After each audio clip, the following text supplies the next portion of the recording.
As the stock market crash been canceled as on Friday, we saw the market rallying up, making a new all-time high after we had the CPI data that showed inflation was lower than expected. However, stay tuned to the end because I'm going to share with you guys some critical levels that you're not able to see on a conventional trading chart.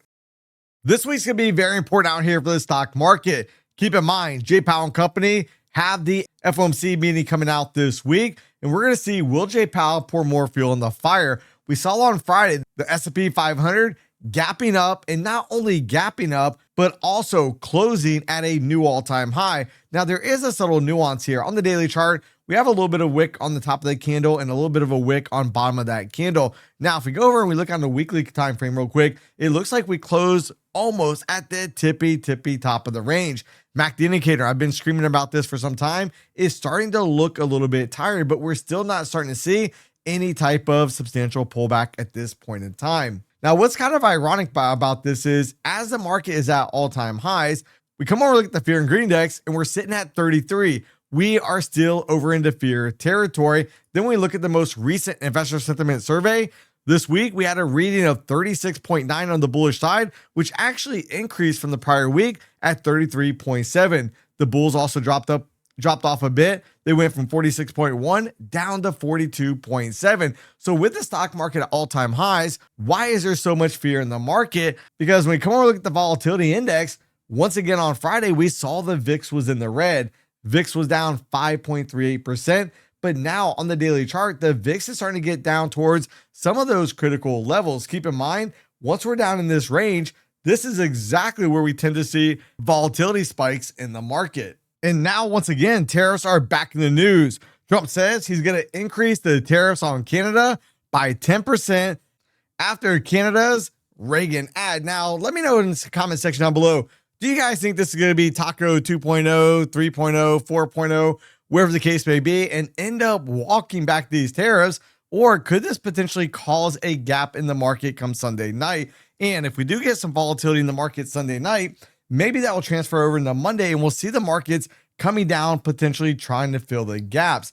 A question that a lot of us have is, how can the Fed be cutting interest rates again with inflation running so high? Now, keep in mind, the Fed's target for inflation is 2%. We can see right here, the consumer price inflation is at 3%, well above the Fed's target. Now, if we look at the numbers that came out on Friday with the CPI data, the core CPI data did come out better than expected. Came in at 0.2 versus 0.3. The CPI month over month came in at 0.3 versus a forecast of 0.4. And then the CPI year over year actually came in at 3.0, which is actually an increase from the prior reading of 2.9. But I still got a little bit of a conspiracy theory out there. Keep in mind, the CPI data was slated to be released on the 15th, and now they put it on the 24th. So why have we not been able to get the non-farm employment numbers? Keep in mind, we were supposed to get them out on the 3rd, and you can see they clearly pulled them right off the chart. Well, if we go back and we look real quick, maybe this gives us a little glance into it. If we look at the last ADP numbers that we had, which was on the 1st, notice what we had. We ended up with a negative print.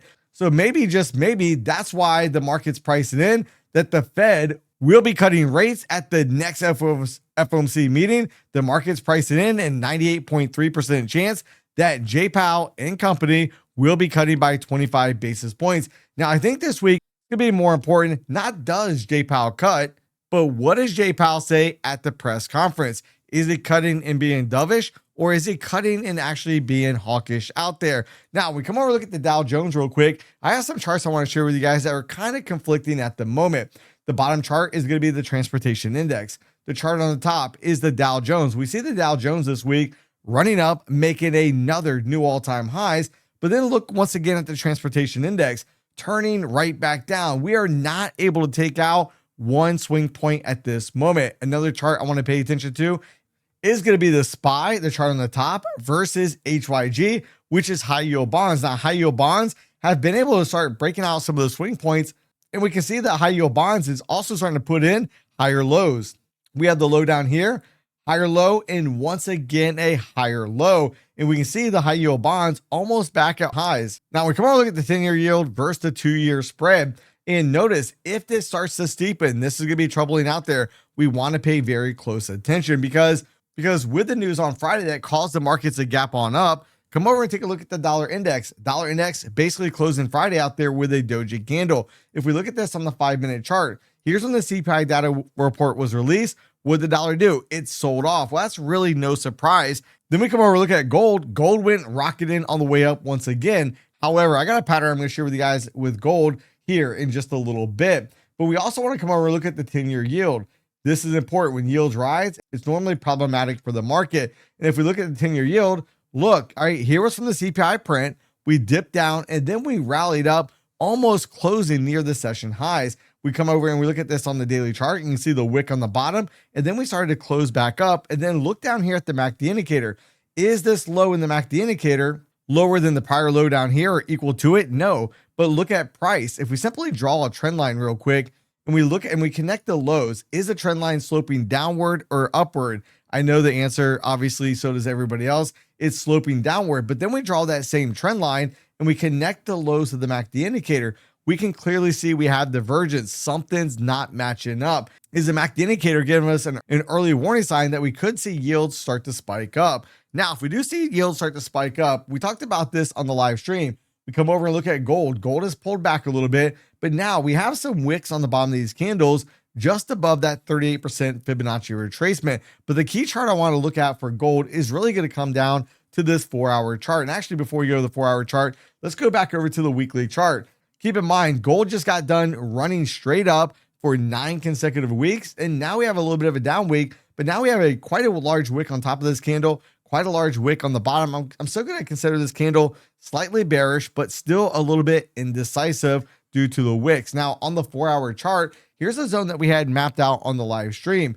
And the way I derived this was from this low right here, right up here to the candle bodies. And if we look, we have a double top pattern. Top number 1, top number 2, we have already broken below the lower swing point, validating the pattern, and that double top pattern in gold completes at 39.95. However, we have another pattern in play as well, and this could actually be an ABC pattern. As long as gold holds below 4,177, then we have a shot for gold to come all the way down substantially lower, and that would bring us down towards this 3,800-ish price point right down here. Actually, the completion would be about 37.97. We look at this on the weekly chart, and that would put us right between the 50 and 61.8 Fibonacci levels. And what I really like about this, we come over and look at the options data real quick.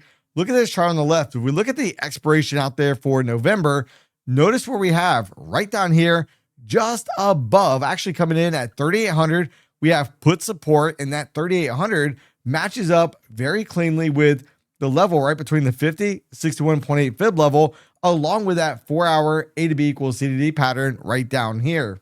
Now, before we come over and take a look at the levels for the SP 500, I want to let you guys know right now, Take Profit Trader, 40% off all the evaluation accounts, 0 activation fee. Take advantage of this offer. Use the link in the description box down below. Use code epitome at checkout. So now as we come over and look at the SPY real quick, as we look down here at the MACD indicator, notice we're starting to get a little bit of a bullish cross, but we do have a problem.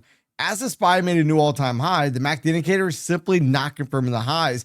Notice the MACD indicator basically peaked out right over here. We came up, made a new all-time high before slamming down, and the MACD indicator was lower. And then once again on Friday, price pushed to new all-time highs, and the MACD indicator is once again lower. Now, keep in mind, this week we were able to come down and fill the gap, basically testing out the high volume area. However, is that going to be the same out here for next week? What do we really have in store? On Monday, we have no major economic news. On Tuesday, we get Richmond Manufacturing Index. We get CB Consumer Confidence. Then on Wednesday is going to be the big day out there. Early in the morning, we get the pending home sales, but it's all going to be about Mr. J. Powell. Is he going to come out dovish or will he come out hawkish? Thursday, we have advanced GDP numbers coming out. And then on Friday, we're going to get the core PCE price index, or at least that's what they're leading us to believe at this point in time. So now we come back over and we look at the SPY. Let's go to a 4-hour chart real quick. Notice we have a nice gap up like we talked about on the daily chart, but then that last 4-hour candle, we came down just a wee little bit. MACD indicator on the 4-hour chart, if you just simply look at the way the lines are crossed, looks very bullish. However, even on the 4-hour chart, notice we continue to make lower highs, at least at this point in time. And then as we look at the volume profile, look right over here to the right. This is a very thin structure area. think about it as nothing more than a minus development area that will likely come back and get tested. Now, one thing I also like to do is let's go ahead and go back to the daily chart real quick, and let's go ahead and map out the prior all-time highs. I want to zone this out. Candle wick right down here to the candle body. And notice the market has been able to break above that level. We have not been able to come back and test that level just yet. Then we look over here on the 30-minute chart. MACD indicator looks a little bit weak. Looks like it's just crossing, trying to point down just a bit. We are pretty elevated above the zero line as well. So we'll see if early this week we can come down and potentially test out these gaps. Well, now as we come over, look at some of the options data real quick, and this is going to be pretty critical. If we notice, we have call resistance right up here at 680. You can see right here on the GEX level, this is going to be the price point that sticks out the most. And then if we look at put support, think about that. We come down there, we should find support is down here at 660. So if we look at the current price, 680 is really not that far above the highs we saw from Friday. So do we get everybody faked out? Think we're going to fill the gap. We come up, potentially coming right into this call resistance level, and then the market comes back down. Now there is another critical spot as well. 671. We break below 671. Highly probable we're going to come down towards that call support at about 660. Now, 671, if we look at where that is on the chart, that would be low enough to fill the entire gap. And then we look out here on the daily chart, where would 660 be? 660 would be all the way down here, right near this next high volume area on the profile. Then let's go ahead and grab a Fibonacci retracement from this low up to the high. Now, if we do go higher than the high that we had on Friday, let's say Monday, we open up higher, we'll have to grab the Fibonacci retracement up here just a bit. But notice that 660 level is just below the 61.8. So maybe if we do start to sell off a little bit, maybe we'll stop a little bit above that. As we look at that, we would expect the market to bounce around that area. Now, if we do break below 660, watch out, things could get ugly in a heartbeat. And at that point, I would be looking for the market to come all the way back down towards the lower swing point at about 652.71. Now, we come over and look at the futures markets real quick. I want to go ahead and map this out on the 4-hour chart. I want to go ahead and draw this out, the prior all-time high candle wick right here to the candle body. Notice we sliced right through it. We have failed to come back and test it at this point in time.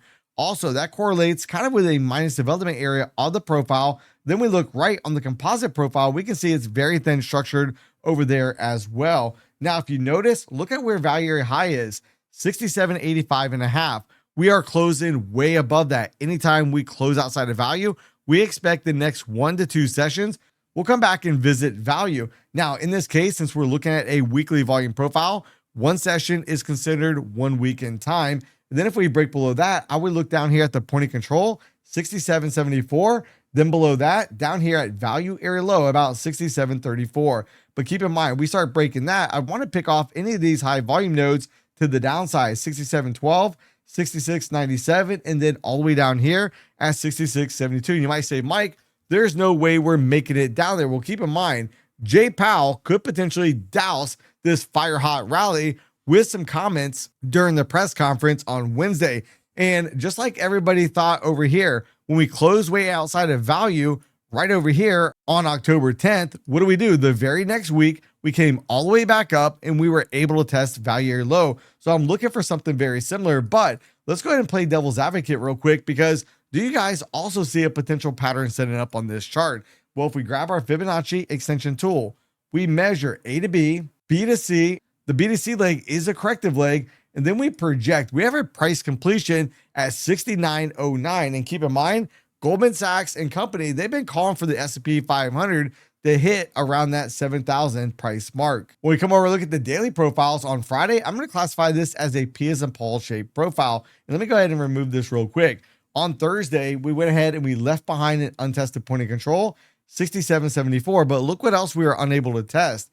Right down here, we never tested out the P point. So Sunday night, when we get the new P points out, this is going to be a high probability target. I will want to focus on the new P point, not the P point from Friday, but the new P point out there. Now, if we look at the volume profile levels on the daily, value area low will be 68.24.75. The point of control will be 68.38.25, with value area high being 68.39.25. Now, notice we are right near value area low. So if we break below that, I really want to turn my attentions towards this entire minus development area Also, it's a structural breakout point. You can see we kind of had a little bit of resistance right here. When the CPI data came out, we blasted right through there. And that zone comes in anywhere from 68.10 all the way down here to about 6,800. When we come over to the GEX chart real quick, notice we have a lot of GEX exposure up here, and notice where they have call resistance at, right at that 6,800 price point. And this is going to be important, all right? Pay very close attention, because if we come over and we look, right now we are above that price point. So what I would expect is see the market come back down below 6,800, and 6,800 is right near the bottom of the minus development area. Now this is going to be critical. If we come down there and then we end up bouncing back up, watch out. That could be very problematic out here for the bears. And why I say that is we have a lot of GEX exposure above us. The next level looks like right here, right around 68, 60 or so. Then you can see we have a lot of GEX exposure up here. However, if things get ugly this week, when Jay Powell comes out, 65.05 is put support. So if we come back over here and look at the 4-hour chart, where is 65.05 at? That is way, way on down here, almost at this next minus development area. And that would be insane if indeed the market did come crashing down this week after we just saw the markets making new all-time highs on hopes that inflation is getting better and Jay Powell is going to come to the savior and lower rates. So now we come over and look at the QQQs. Once again, new all-time highs. MACD indicator still not crossed to the downside. Still have a bullish cross. We have been elevated above the zero line for quite some time at this point in time. Now we come over and look, we closed near the upper end of the range, small little wick on the bottom of last week. Then we look over here at the daily, we see that monster gap that we saw on Friday, but notice we want to go ahead and map this out, regardless if you're trading the futures or the ETFs or such. Map out the prior all-time highs. We've broken clearly above it. We should come back and repair that level at some point in time. Keep in mind, the MACD indicator, we're showing signs of divergence as we're at all-time highs. The MACD indicator is not making new all-time highs. Now, on the 4-hour chart, what do we got going on there? Well, if we go ahead and we extend this channel out here just a wee little bit, we're coming right up towards the upper part of that channel. MACD indicator does not look all that bullish. We have a bullish cross of the two lines, but notice where it is in relation. We zoom this back and we see the MACD indicator continues to make lower highs as price continues to push on up. Now, on the 30-minute chart, I highly want to focus this week on seeing, can we come down and fill the gap? MACD indicator on the 30-minute chart looks like it's about to cross and potentially roll over. And we'll see if Trump's new tariffs on Canada could be the catalyst that pushes the markets a little bit lower to start off the week. So now we come over and we look at the options data real quick. We look at the GEX levels. Right up here, we're going to have call resistance at 615. Now, where does that align up here? Well, 615, you can see is just a little bit above us. Now, normally, I would expect this to come back down towards it. If we start coming back down below 615, I think that's going to open the door for the market coming back to the HVL level, which is going to be somewhere in the ballpark of 608. If we look at where 608 is on the chart, 608 would be low enough to go ahead and fill the gap. And then we'll see, does the market want to turn right back up? If we zoom this out a little bit and we go ahead and we draw our Fibonacci retracement of the swing low, assuming the high from Friday holds, let's go see where the 608 level is. That would fall right between the 50 and 61.8 Fibonacci level. But note, if we start breaking below the 608 level, then I'd want to turn my attentions down towards that 600 price point, which would then be all the way back down near the recent lows that we've had in the market. Now we come over and look at the futures markets. You can see right here on the weekly profile, very, very thin structure. And on the composite profile, we have a minus development area as well. Basically an area just basically showing us not a whole lot of volume was put out there.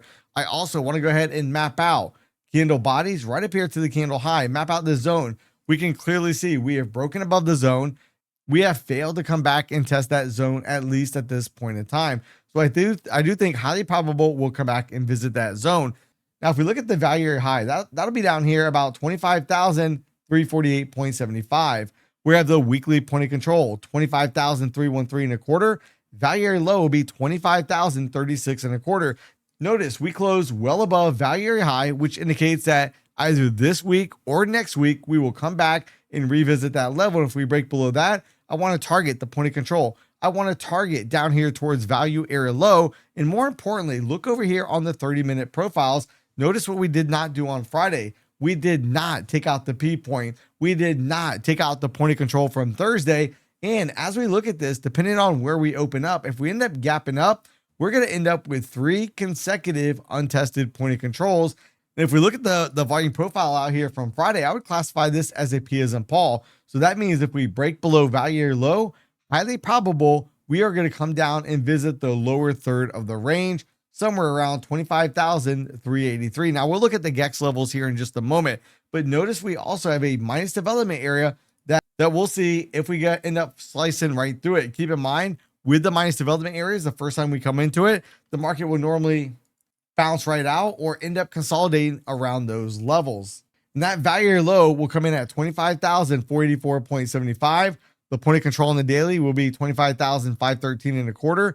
Value area high will be 25,561. Now, if we come over and look at the GEX levels real quick for the NASDAQ futures, we have call resistance at 26,000. We have put support at 23,750.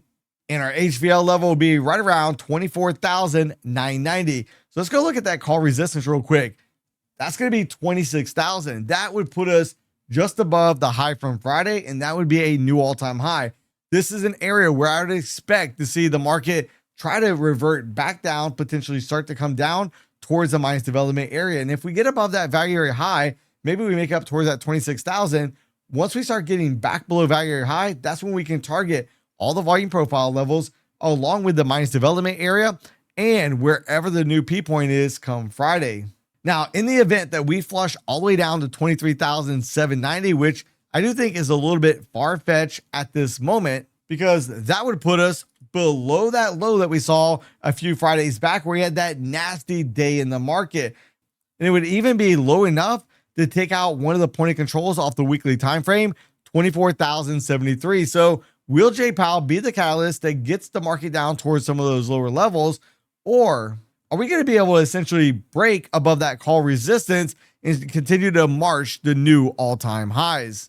Now, if you guys trade with prop firms out there and you copy trade, this video is a must, as it's a game changer for traders that like to copy trade accounts.